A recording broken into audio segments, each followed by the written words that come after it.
Hello everybody, in this tutorial I'll show you how to get the Fibrous Pulp in Subnautica.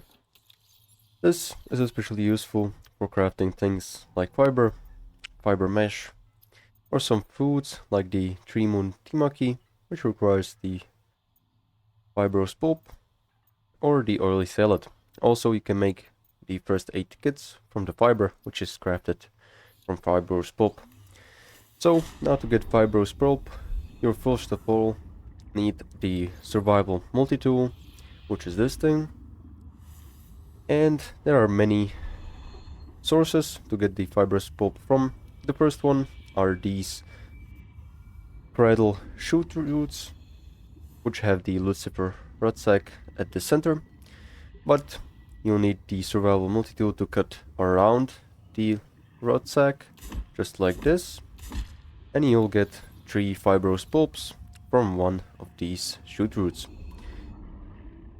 The second option is to mine some feather kelp. Feather kelp can be found inside of caves, just like this one, and it looks like this. It's kind of a red bush, and as you can see, it is called feather kelp. So with the survival multi-tool in hand, you can go ahead and cut it, and as you can see, you'll get the fibrous pulp.